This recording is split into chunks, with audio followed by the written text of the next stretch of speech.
Yo, yo, yo, hey, check it out, Our Lifestyle Podcast. I got the homie Riggedy Ron Perkins here. What's going down? Good, man. How you doing? Dude, he came all the way from the West Coast. Dude, that was not an easy drive, was it? No, we just took our time, made 5 days to get out here to beautiful Tampa, Florida, and glad we made the trip out. Hells yeah, man. Pretty cool. We were just at After Dark 2021. If you check the hashtag After Dark 2021 on Instagram, you'll see some of those posts that we curated. Dude, I had this idea when you were headed this way that we do the Flip Through series, as many of you know, and I thought to myself, man, Ron has had, show him that one, Ron. He doesn't like to boast about it, but he's had 2 covers, man. And the span of, it was about a 4-year difference, I think 2010, 2014. Right. This one, luckily, you got it in over here before the magazine, unfortunately, went down. Same with Bada Bing. But, man, I wanted to talk to you a couple minutes about the trucks. But first, something that I thought was pretty awesome is you're going on this U.S. tour. And for those that listen to the podcast, you would have heard about it. Why don't you just let everyone know how you swerved everyone and you made it down to Clearwater for the official, unofficial first stop? Yeah. Actually, Mike Murray got a hold of me and asked me to add After Dark to the tour, and we were kind of up in the air about it. When we finally decided to lock it down and start everything off at After Dark, there was actually some pretty bad snow that came through the Midwest. Oh yeah. Which is my normal route to go through. So we ended up taking an extra 10 hours and driving down through California and across New Mexico, Arizona, Texas, Louisiana, Mississippi. Yeah, you had plans to meet Alabama. up with... Oh, yeah, Alabama. That's Yeah. right. So, wait, how many states was it technically? It's like 10, something, 11? I don't... Yeah. It was a good bit. Now, I know you had, as always, you go on a big trip like this, you kind of have intentions to meet up with certain guys. You did meet, I know you met up with one of the old school guys. Why don't you mention where you stopped, man? And I know you guys probably had plenty to talk about. Yeah, we had a lot to talk about. I actually stopped at my buddy Bob Hayes' house. He actually has done a lot for the Mini Truckin scene back into the 70s, long-time member of Sunset. He did the Resolutions, West Coast, Nationals, amongst a lot of other stuff I'm probably forgetting. But yeah, he showed me a lot of old history. I took a bunch of pictures that I'll be posting up as soon as I slow down a little bit. So yeah, it was really cool to hang out with Bob. Got to stop and talk to him for about 3 or 4 hours is how long I was in California there. I was going to meet up with the homie Body Drop, and I was going to hook up with the Booka. My brother lives in Arizona, but unfortunately with the weather, the way it was starting to turn, I had to bypass everybody in Arizona. So I do apologize for that, but I'll be coming back through, so we'll definitely hook up. Yeah, he said that when he slows down, the funny thing is, he doesn't want me to remind everyone, he's not on track to be back kind of at home until later this year, like December. Now, I know you're going to be up in that neck of the woods technically in July for Relaxin' in the Northwest, The Awakening. Of course, his RA family up there is going to be throwing that one. So, but man, you're going to crisscross across the country, I guess pun intended, several times, man. And where's the next stop? Let everyone know. Right now, I'm going to be down here in Florida for a couple weeks, so I got to make a quick gallivanting trip up to Graphic Disorder to pick up some more merch, and then we'll come back here. Next official stop's going to be a Lone Star Throwdown in Conroe, Texas. Yeah, last weekend in February, you've heard us talk about it. I mentioned it here. Basically, the 10th anniversary, Lonnie Radar, all of the casting characters, the wives. They're really doing the damn thing, and they're keeping that pedal stomped. We're looking forward to it. We're going to be out there with Street Trucks. Highly suggest that you follow Street Trucks on YouTube as well as Facebook. Turn on that bell notification, because I can tell you this, the content's going to be really on top, man. We're going to be on top of things. And Street Trucks, I love the commitment that they have. There's much more coming there. So I want everyone to know this. After you leave Conroe, you are going to actually technically come back here, and your West or East Coast RA fam has gotten the show. They have the show down there in South Florida, kind of South Florida, right? And you're looking forward to relaxing on the ranch. Yeah. So after LST, the very next weekend, we'll come back to Florida. Like I told you many times, you don't have to twist my arm to get me back in Florida. So yeah, we're coming back to Florida, and we're going to hook up with Scott and Brooke and everybody out there that puts on Relaxing on the Ranch on March 6th, I believe it is. Yes. Yep. So we're going to do that, and then following that, we will head back down the Gulf to Orange Beach Invasion at Orange Beach, Alabama, to check out Greg Miller's show that he does out there. Yeah, it's going to be pretty cool with Orange Beach Invasion. It's at the wharf. You'll often hear us refer to it as OBI, kind of for short. You can come down to the wharf. It's really spring break for us in the South. And last year we had people that came and drove as far as Wisconsin, as far as I know, north. So a lot of guys are going to want to come down with their families and spend the time. There's a lot of good places to eat, so more on that. But enough with the shows. I do want to maybe have you come back in a few weeks. We'll talk about some more shows as we get past OBI. But I thought it'd be rather unique that when we think about the trucks, and Ron's been doing this a long time. One of my favorite trucks here, and I always got to remind myself, it was July of 2010. God, man, 11 years ago almost. You had the Irregular Cab. And it was funny because I didn't know you at the time, and I saw this truck, and a lot of us were like, man, wait, that was never built. So just high level, why don't you let the readers know some of the killer, amazing mods done to this damn truck? Yeah, basically when it started out, I bought the truck brand new in 2005, and it was a king cab. It was actually built and bagged and body dropped on some 20-inch Boyds, some Boyd turbines that we originally had on it. And then after that, I kind of got an idea, basically just from two photographs sitting over each other, that when I took the photos, I had them all lined up there, and I had the front of one over the back of the other, and I was like, man, that thing would be cool as a standard cab. So the last payment that I made on it, because I had a note on the truck, the last payment that I made on it, I pulled into the garage, started drawing on it with Sharpies, and the rest is history, pretty much. We took the entire king cab out. The truck actually had a sunroof in it originally, so we had to cut it in a funky way in the roof to get rid of the sunroof. And then basically we built a internal roll cage in it, so to speak. And then when the truck was cut, then we just accordioned it together and started the prep work to get it back in one piece. And actually, when we first started doing this, I took the doors off and fabbed them up first, because I knew I could always buy a new set of doors. If I messed it up really bad, the cab would be more expensive. So I did the cab last, did the doors first, and kind of fit the cab to the doors to make it all something that Nissan never created. Yeah, and I'll pipe in some of the B-rolled footage here. What I thought was cool is not only does it have the table of contents, so you see that here, but you also have the center spread, kind of that hang-up poster, if you will, which leads into the Irregular Cab. Of course, a couple things I wanted to point out here. Of course, you were living in Portland at the time. Finnegan shot it. John Mata Jr. wrote the feature. And I tell you what, in the coverage, it looks so good, or in the photos. Also, I love the product placement with the Viair compressors. We love Viair. I'd highly suggest if you have a build that you're working on, Viair's the best, man. Yeah. If you do the flip through there, you can see the four.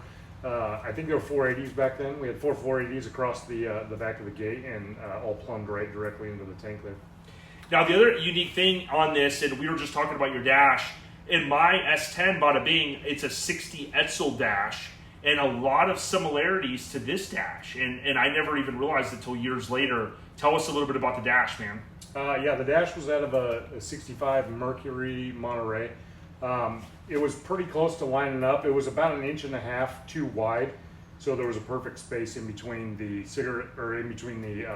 ashtray, the fold-down ashtray, and the glove box. It was about 2 inches there, so we just sliced that and pushed the ashtray next to the glove box, and it made it look still factory. And then, boy, at the time, this interior, all the chrome pieces had to be reworked by the chrome shop. You know how expensive that is. Sure. I literally was dropping off pieces every payday to get that done. So I think about 6 or 7 paydays maybe went through that. I get like the instrument cluster back, and then I get the surroundings around the ashtray back, and yeah, it was fun and exciting to do for sure.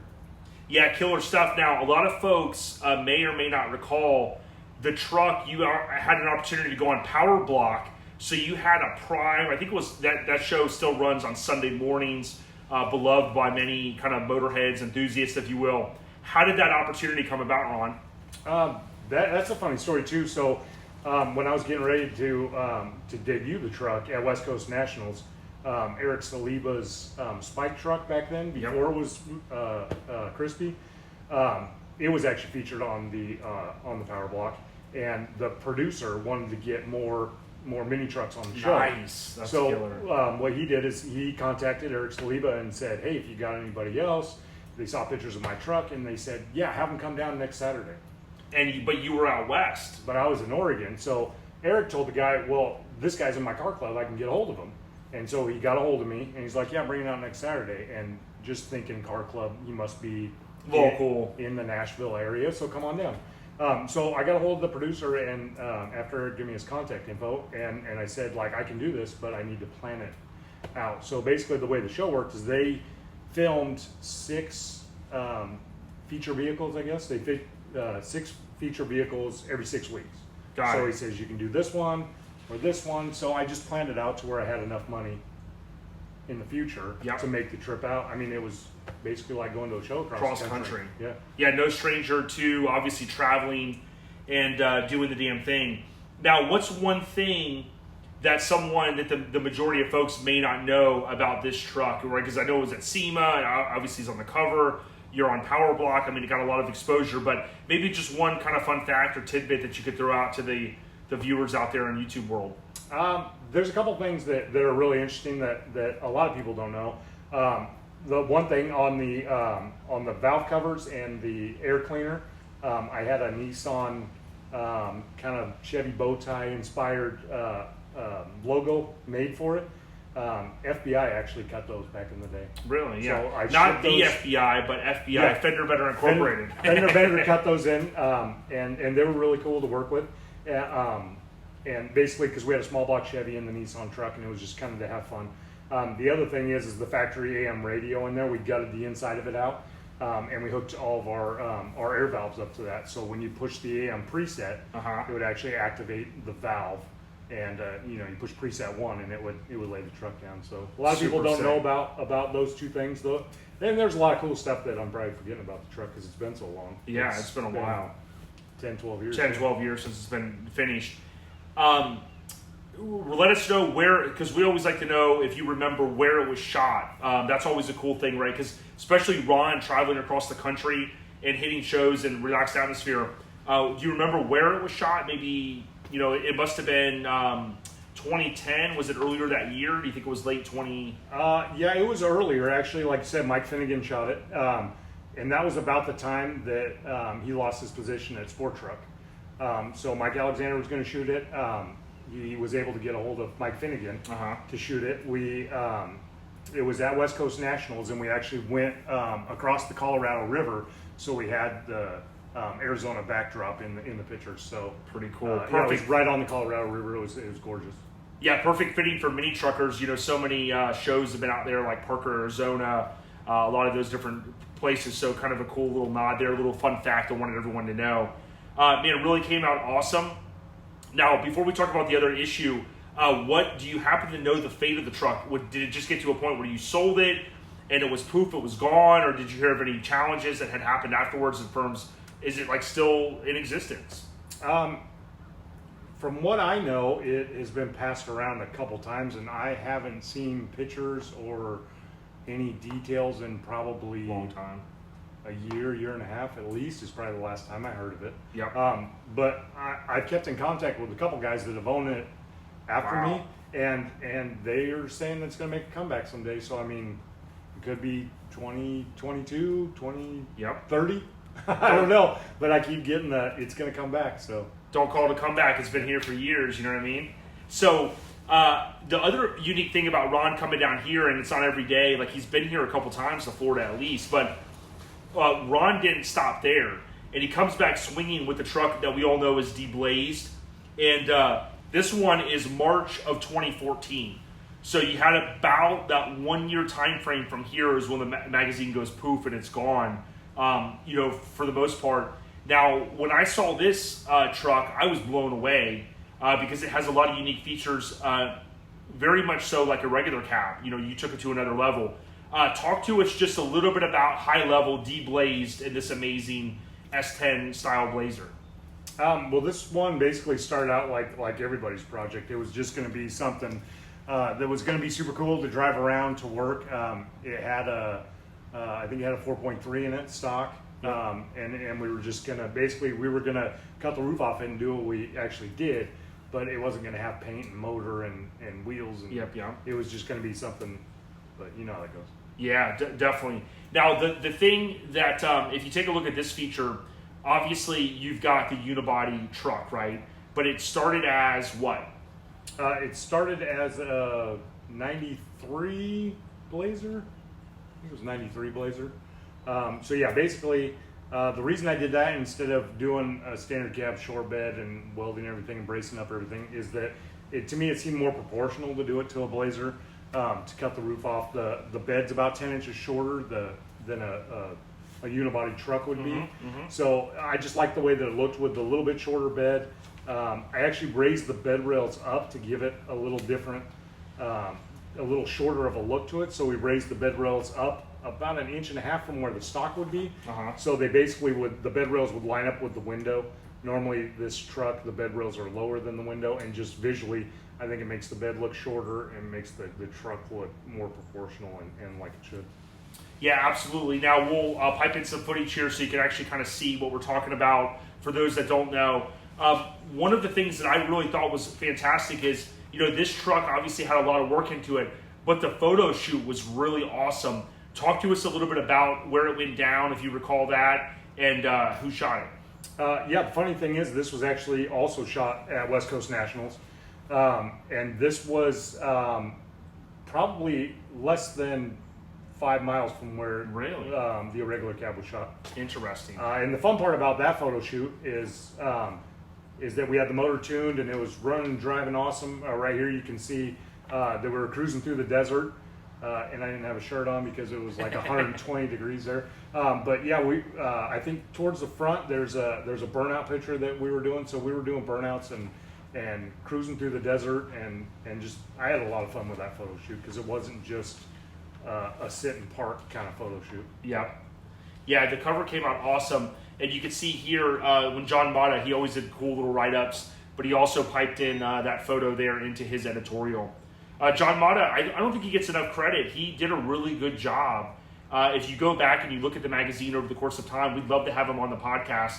But he's often, I think, looked at as like he was the last editor, and there weren't many editors over the course of time. But he did a great job, and I'm thankful that he was able to make my truck, get my truck on the cover. And then, of course, yours was, one of those last, 10 or 12 trucks that graced the cover. The actual cover here, the funny thing is, when this came out on newsstands, that's when they announced that they were doing away with Mini Truckin. So I think there was 3 or 4 more issues after this one that they already had in the process that they basically had already paid for. So you might as well get them out there and sell them.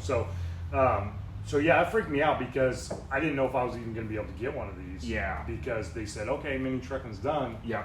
And then I got mine in the mail, like a week later. So yeah, absolutely. Yeah, pretty cool. Now, one thing that Ron and I talked about recently on the podcast was I finally got my hands on issue 1, issue 2 of Mini Truckin.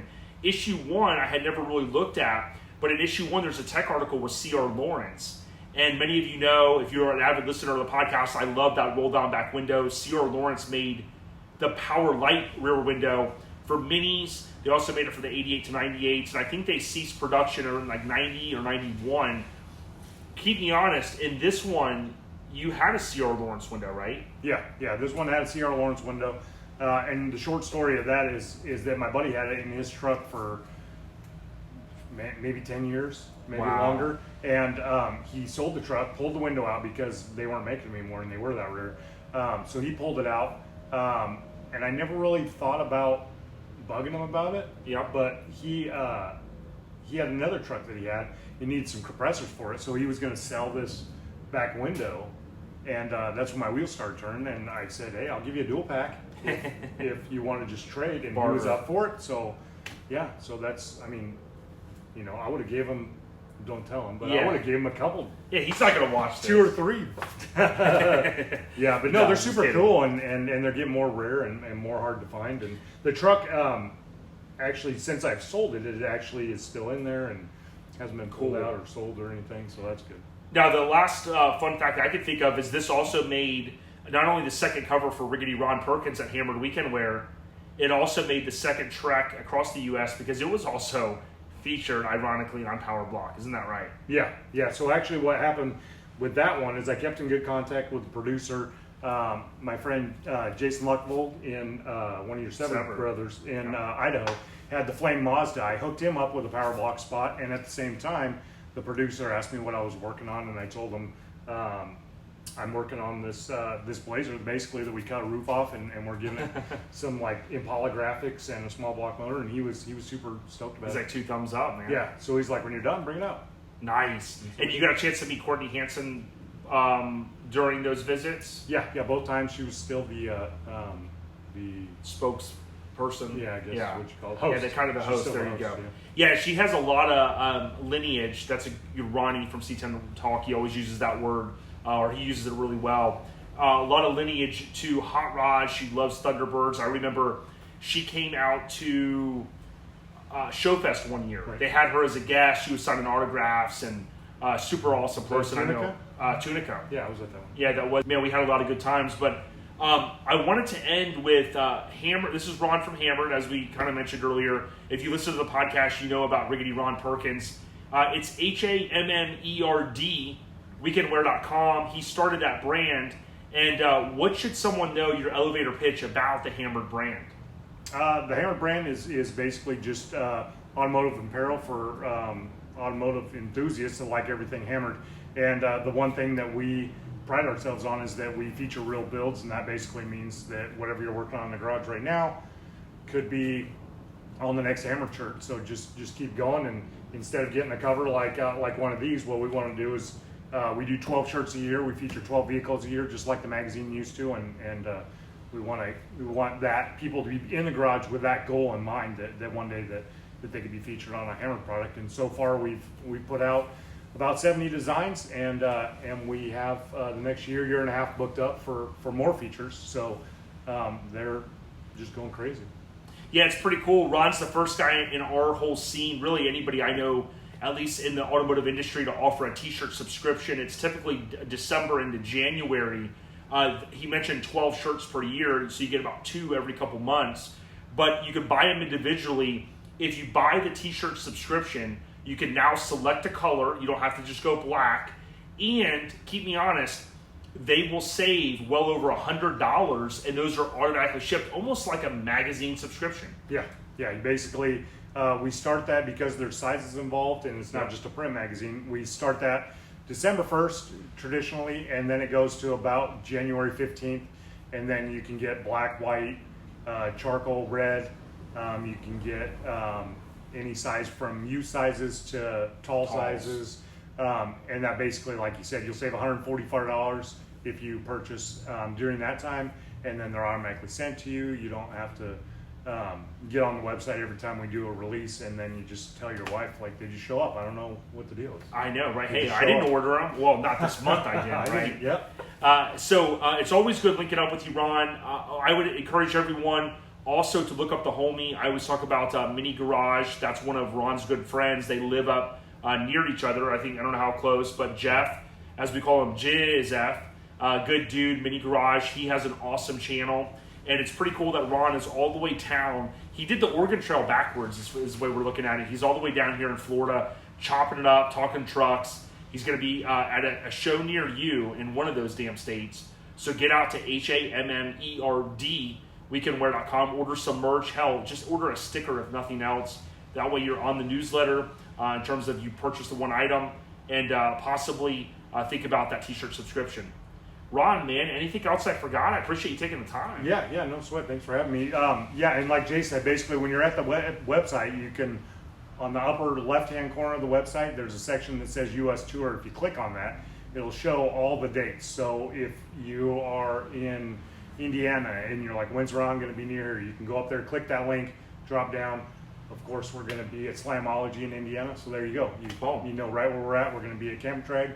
So if you're in Indiana, you can always visit us at one of those shows, or if you're in Florida or Texas, BFE, we're gonna be there. Yeah, it's pretty cool. So he also has the U.S. Tour shirts. You can come up. You can't miss his awesome rig. He's put a lot of time into it. Makes it very efficient for your purchase.